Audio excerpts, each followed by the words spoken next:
Alors, merci. Retour sur le terrain des grandes manœuvres préélectorales. Comment les différents partis se préparent-ils en vue des élections régionales de décembre prochain? Le débat est ouvert, il est animé et la voie est libre. On y retourne. Merci Emmanuel. Un petit mot avant d'attaquer effectivement les élections régionales avec Julien Audoul, puisque un de vos conseillers départementaux, vous en aviez que deux lors des dernières élections. Vous avez une démission, un autre qui ne veut pas siéger. Alors il va y avoir une nouvelle élection à Villeneuve. C'est quand même embêtant que vos seuls conseillers ne soient pas restés. Oui, alors j'aimerais apporter quelques clarifications sur la démission de notre candidat, enfin de notre élu, Claude Thion, donc qui a agi avec beaucoup de responsabilité, beaucoup de courage, puisqu'il a vu qu'il ne pouvait pas concilier son activité professionnelle avec son mandat, et il a préféré, donc, je dirais, pour respecter ses électeurs, rendre son mandat. Et c'est vrai que c'est une attitude responsable, puisqu'il ne le savait pas avant. Pardonnez-moi, mais quand on se présente à une élection, c'est pour être élu. Il a été muté dans l'Aube. Et il y a énormément d'élus UMPS qui, pendant 6 ans, finalement, engrangent les indemnités. Mais laissez-moi parler. Je sais que ça vous dérange. Je sais que ça vous dérange. Non. Je ne donne pas. Je savais qu'il fallait pas parler de Villeneuve. Je ne donne pas de leçons. Mais je ne donne pas de leçons.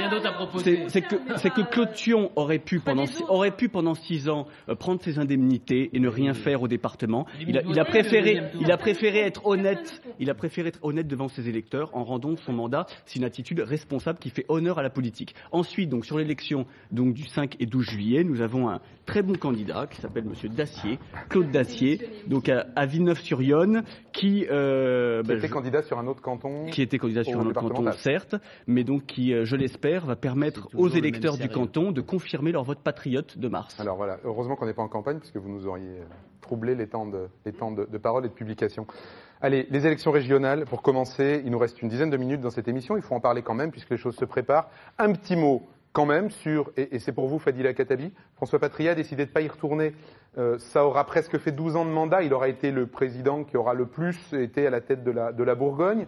Vous regrettez qu'il n'y aille pas, vous êtes content que ce soit Marie-Guilde Dufay pour le PS? Écoutez, François Patriat a décidé effectivement de ne pas se représenter. Je trouve que c'est plutôt une décision courageuse, qui est plutôt bien perçue. Je regarde les réseaux sociaux et c'est en tous les cas le président qui a été reconduit dans ses fonctions en 2010 et qui aura duré 12 ans. Ce qui nous a permis effectivement de mener des actions sur le long terme, sur la durée, en faveur notamment du développement économique, en faveur de la formation des demandeurs d'emploi, en faveur de l'apprentissage, en faveur du développement durable. Et aujourd'hui, dont acte, il a décidé de ne pas se représenter, de soutenir la candidate sortante, la présidente sortante, Marie-Guilde Dufay. Donc nous serons aux côtés de Marie-Guilde et de la nouvelle équipe et il s'est engagé aussi à faire campagne à nos côtés. Alors, l'autre actualité en ce moment de la campagne, je me tourne vers vous, Sébastien Martin. C'est la difficulté à trancher, ou pas d'ailleurs, entre deux candidats, deux têtes de liste pour la droite, l'UDI avec François Sauvadet, Alain Joyandet pour l'UMP. Tous les 3 jours, on annonce une fumée blanche d'un côté, il n'y en a jamais. François-Xavier Dugourc, qui est vice-président du conseil départemental de Côte-d'Or, a publié une tribune hier en disant, il a appelé ça coup de gueule, en disant « Il est temps de siffler la fin de la récré, que ceux dont c'est la responsabilité la prennent ». De votre point de vue, alors vous soutenez plutôt Alain Joyandet, je pense, en tant que membre de l'UMP, ou est-ce qu'il faut trancher? Est-ce qu'il faut... Non, moi, d'abord, dans ce débat, j'ai pris un seul parti. Je n'ai pas pris parti ni pour Alain Joyandet, ni pour François Sauvadet. Je prends le parti de l'Union. Je ne connais pas d'autre stratégie pour gagner. On ne peut pas gagner une élection comme celle-là si on n'est pas unis. Il y a eu une série de sondages aussi drôles les uns que les autres, j'ai envie de dire. Qu'est-ce qu'ils montrent? Ils montrent une seule chose, c'est que si la famille politique de la droite et du centre veut l'emporter, elle a la nécessité d'être unie, dès le premier tour. La situation précédente, sinon, il faut qu'il y ait une dynamique de premier tour. La situation identique, c'est 2004, avec 2 listes et défaite de la droite. Donc, vous poussez pour l'union, pour que les deux s'entendent? Écoutez, regardez ce qu'on a fait à Châlons.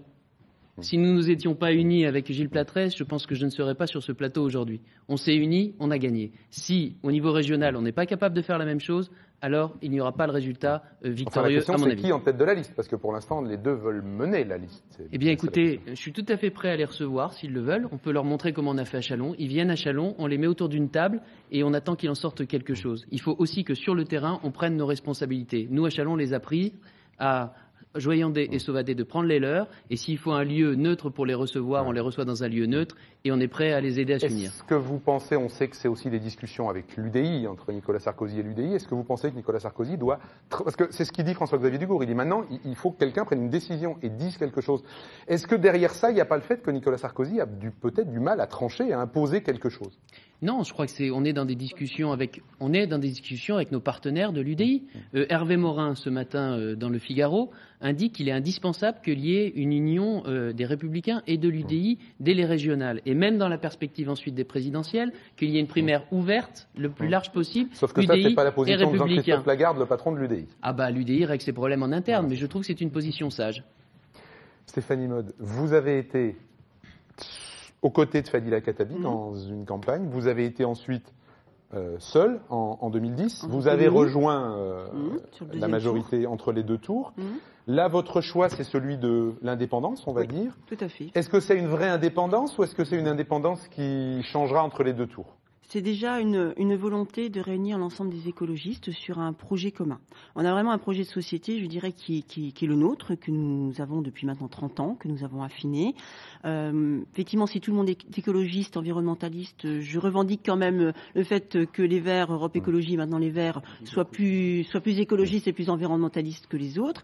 Au Conseil régional, depuis 2004, effectivement, une grande partie, mais avec effectivement en accord et avec nos partenaires, le Parti socialiste notamment, mais nous avons été vraiment à la manœuvre pour pas mal de choses concernant l'environnement. Mais si vous n'y retournez pas avec eux au premier tour, c'est parce que vous n'êtes pas complètement satisfait, vous allez avoir une candidate. Nous avons un projet, donc nous avons une candidate qui est jeune, qui représente justement le renouveau en politique. Elle n'est pas élue pour le moment. Elle a l'avantage de très bien connaître à la fois la Franche-Comté, puisqu'elle y vit, et de bien connaître la Bourgogne, puisqu'elle a vécu longtemps à Dijon, d'être dans les réseaux associatifs. Donc Cécile Prudhomme, pour nous, c'est vraiment le renouvellement politique. Ça sera son mandat unique. Donc ça, c'est un atout fort. Et puis, on a effectivement un projet que l'on souhaite vraiment pouvoir décliner sur ce premier tour, sur les 6 mois de campagne qui s'annoncent, pour pouvoir en informer. On a une échéance, on l'a déjà dit tout à l'heure, la COP21 qui est pour nous primordiale, la transition énergétique, vraiment réussir cette adaptation à la fois au changement climatique, mais aussi pouvoir freiner ce changement climatique. Ça va vous aider? Ça va nous... La conférence environnementale. Certains disent que ça va fausser le jeu parce que tout le monde va parler d'environnement, que donc les écologistes ce que je sais, c'est qu'en tout cas, c'est qu'ici au niveau local, régional et même mondial, on n'agit pas sur le climat. D'ici 50 ans, ça sera une catastrophe. Alors c'est pas punitif ce que je suis en train de dire, c'est juste qu'il y a une prise de conscience qui est en train de se faire et que nous on souhaite vraiment l'accélérer parce qu'on n'a plus trop le choix. Ceci dit, en changement climatique, en termes de biodiversité. Voilà, donc on a les moyens maintenant et on a les leviers. On attend beaucoup de cette conférence pour pouvoir lever les milliards d'euros nécessaires des pays développés, pouvoir notamment aider les pays en voie de développement. Et pour nous, effectivement, on a eu quelques thèmes de désaccord majeurs. On ne revient pas sur l'histoire de l'aéroport, qui finalement nous a donné quand même raison. La Chambre régionale des comptes y est revenue aussi pour confirmer ce qu'on avait dit, c'est-à-dire des dépenses pas en phase avec ce qu'on pouvait en attendre.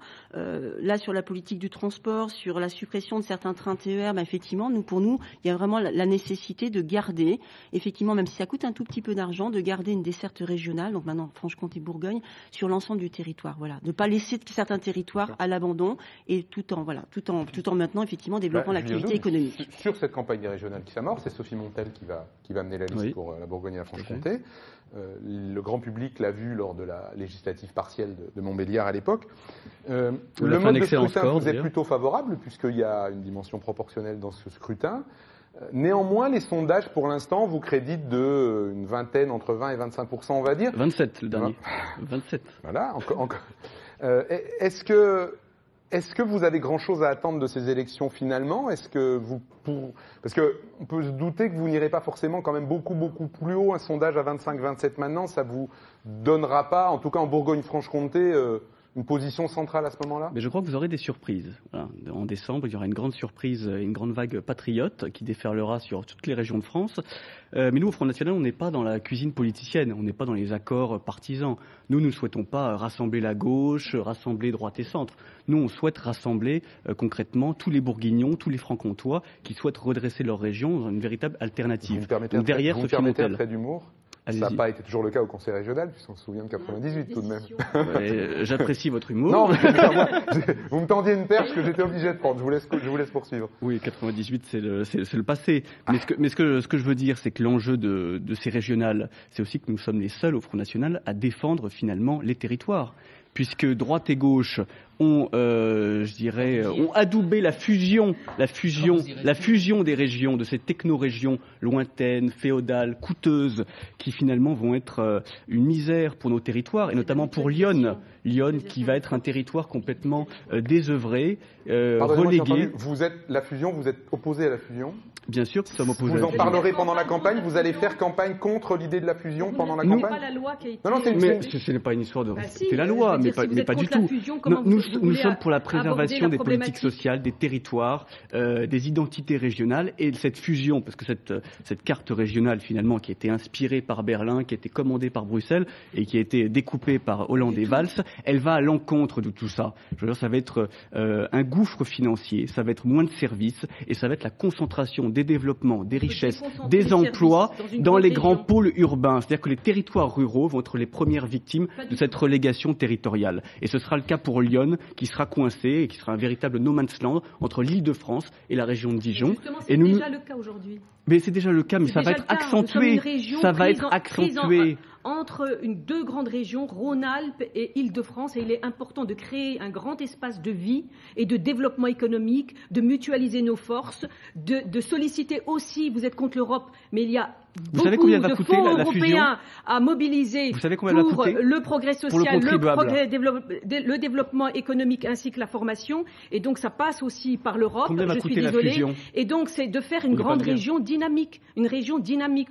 Moi je suis pour la fusion. Une région dynamique pour quelques-uns, pour non, Dijon. Pas du tout, mais on peut effectivement ensuite déconcentrer les services publics. On peut déconcentrer, mutualisons nos forces, créons des grands pôles d'excellence, des plateaux techniques sur la formation, faisons des clusters avec des grandes entreprises. La Franche-Comté a de nombreux atouts, la région Bourgogne également.